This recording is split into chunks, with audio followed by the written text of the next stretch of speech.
ইরানে চলমান সরকার বিরোধী বিক্ষোভ ক্রমশ রূপ নিচ্ছে এক অভূতপূর্ব রাজনৈতিক সংকটে। দেশের বিভিন্ন শহরের লক্ষ লক্ষ মানুষ রাস্তায় নেমে প্রতিবাদ জানাচ্ছেন। তাদের অনেকেই আবার আয়াতুল্লাহ আল খামেনির পতনের ডাকও দিচ্ছেন।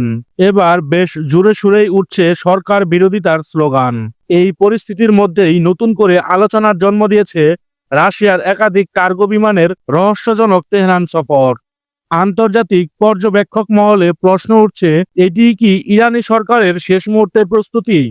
ফ্লাইট ট্র্যাকিং সংস্থা ফ্লাইট রাফো এর তথ্য অনুযায়ী জানুয়ারির প্রথম সপ্তাহে অন্তত 5টি রুশ কার্গো বিমান তেহরানে অবতরণ করেছেন। সামাজিক যোগাযোগ মাধ্যমে ছড়িয়ে পড়া এই তথ্য দ্রুতই রাজনৈতিক মহলে আলোড়ন তুলে। কিছু প্রতিবেদনে দাবি করা হয়েছে, বেলারুশের নিবন্ধিত কার্গো বিমানও একই সময়ে তেহরানে অবতরণ করেছে, যা রুশ অথবা চীনা অস্ত্র পরিবহনের সন্দেহ বাড়িয়ে তুলেছে। এই প্রসঙ্গে ব্রিটেনের সংসদ সদস্য ও সাবেক নিরাপত্তা মন্ত্রী টম টুগেনাট ব্রিটিশ পার্লামেন্টে বিস্ফোরক মন্তব্য করেন। তার দাবি, রুশ কার্গো বিমানগুলো তেহরানে নামছে সম্ভবত অস্ত্র ও গোলাবারুদ নিয়ে। একই সঙ্গে আমরা শুনছি ইরান থেকে বিপুল পরিমাণ স্বর্ণ নিয়ে দেশ ছাড়ছেন। টুগেনাটের মতে ইরানের শীর্ষ নেতৃত্ব সম্ভাব্য ক্ষমতাচ্যুতির পরবর্তী জীবনের প্রস্তুতি নিচ্ছেন। তিনি আরও বলেন, ইরানের অর্থনীতি কার্যত ভেঙে পড়েছে। মূল্যস্ফীতি নিয়ন্ত্রণের বাইরে, সরকার রিয়াল কিনে বাজার সামাল দেওয়ার চেষ্টা করছে এবং অস্ত্রের জন্য রাশিয়ার উপর নির্ভরশীলতা বাড়াচ্ছে। সেনা এবং পুলিশের মধ্যে পালিয়ে যাওয়ার ঘটনা বেড়েছে। দেশের ভেতরে অর্থপ্রবাহ কার্যত বন্ধ। কেবল ড্রোন বিক্রি বা মাদক চক্রের মাধ্যমে কিছু অর্থ এই উত্তপ্ত আবহে আরও চাঞ্চল্যকর দাবি সামনে এনেছে ইরানের আধা সরকারি সংবাদ মাধ্যম তাসনিম নিউজ এজেন্সি। তাদের প্রতিবেদনে বলা হয়েছে, রাশিয়া নাকি ইরানে ইস্কন্দার স্বল্প পাল্লার ব্যালিস্টিক ক্ষেপণাস্ত্র ব্যবস্থা পাঠিয়েছে।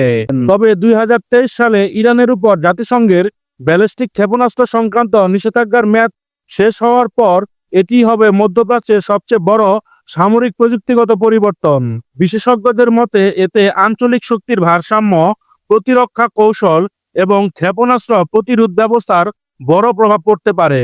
এদিকে ইরানের দক্ষিণ পশ্চিমাঞ্চলের শহর দেশফুল সহ একাধিক অঞ্চলে নতুন করে বিক্ষোভ ছড়িয়ে পড়েছে। সামাজিক যোগাযোগ মাধ্যমে ছড়িয়ে পড়া ভিডিওতে দেখা যাচ্ছে, নিরাপত্তা বাহিনীর কড়া দমন সত্ত্বেও আন্দোলন থামছে না। এই পরিস্থিতিতে সর্বোচ্চ নেতা আয়াতুল্লাহ আলী খামেনি সহ সকল সরকারি কর্মকর্তারা দেশ ছাড়তে পারেন, এমন জল্পনাও ক্রমশ জোরালো হচ্ছে। তবে তেহরান বা মস্কো কোনো পক্ষই আনুষ্ঠানিকভাবে স্বর্ণ পাচার বা ইস্কন্দার ক্ষেপণাস্ত্র সরবরাহের অভিযোগ স্বীকার করেনি।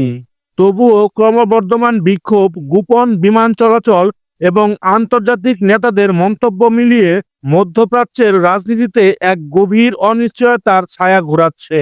বিশ্লেষকদের মতে ইরানের এই সংকট শুধু দেশটির ভবিষ্যৎই নয়, গোটা অঞ্চলের ভূরাজনৈতিক সমীকরণ নতুন করে লিখে দিতে পারে।